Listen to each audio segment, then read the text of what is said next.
this always, but particularly this week. My dad was an incredibly selfless person. He would lay down whatever he was doing, whatever was concerned him for the sake of others.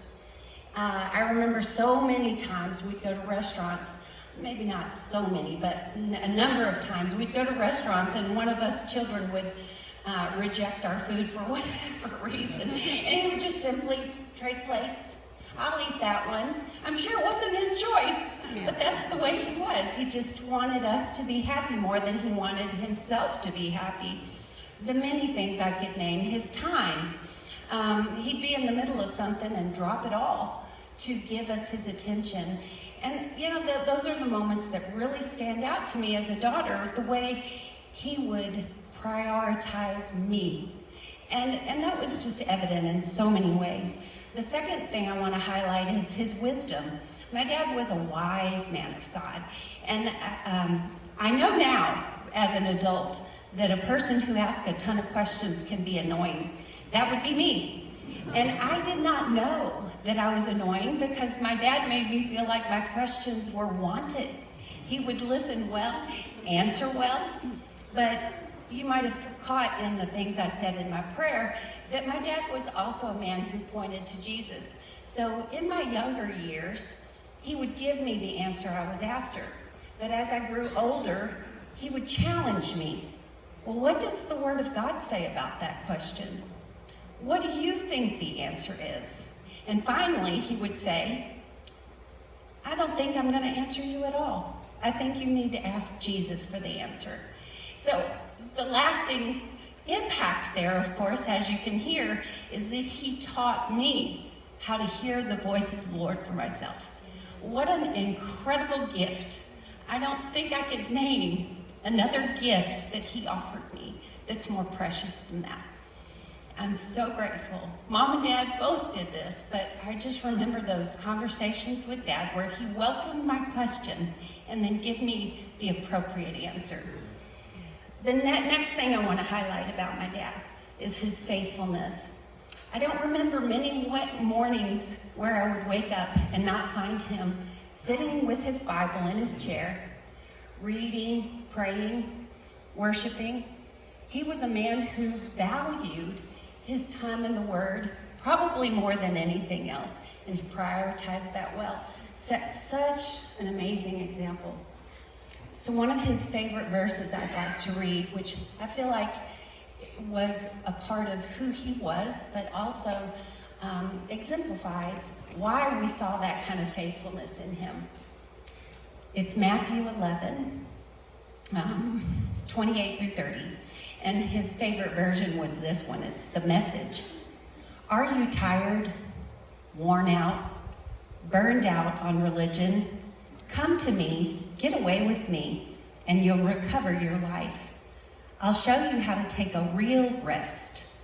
Walk with me and learn the unforced rhythms of grace. That was his favorite line.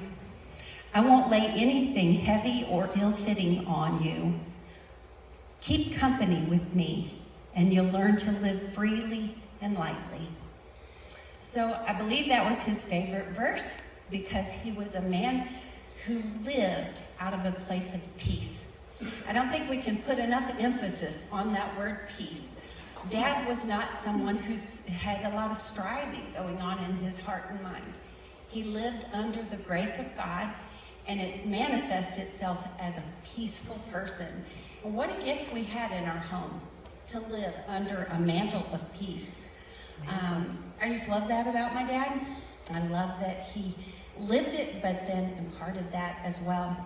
The last thing I wanted to highlight is how compassionate and forgiving my dad was. I learned early in life that it would go better for me if I confessed my sins rather than being caught. Regardless, my sins came out. It's just the way it is living in the pastor's home, huh? They somehow knew, no matter what. So I learned to go to Dad. I would lay in bed sometimes with, this heaviness on me. Oh no. But anytime I went to Dad to tell him something that he needed to know, I got the most wonderful, sweet-spirited response. Well, it was different if I got caught in a sin, remember. But if I came first, it just always went so well. And Dad did not keep records. So if that thing was brought, confessed, repented of, and forgiven, it was forgiven, and that was it. Never brought back up again. I want to be that kind of mom. I want to be that kind of friend. I want to be that kind of person. I don't want to keep a record of wrongs. I want to forgive and forgive fully. And he taught us that.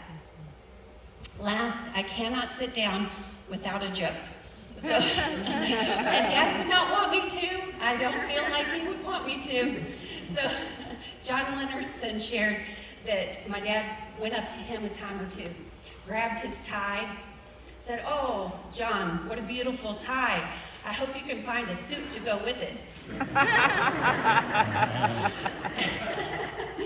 And Don Johnson shared that he had a sweater on.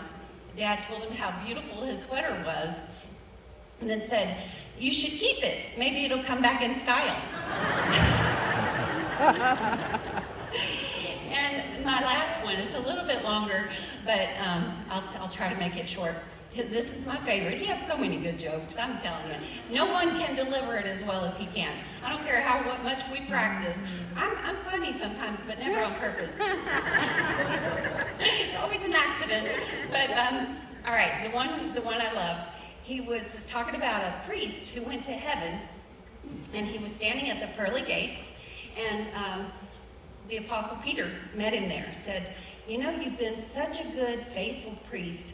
I would like to grant you one wish. What would you like to do now that you're here in heaven?" He said, "I really want to see the original manuscript. Can you show me the Bible that's never been touched by a human hand? I want to see what God put down on that page." So he took him to the back room. He's enjoying reading for a while, and then he heard, "Ah, it says celebrate, not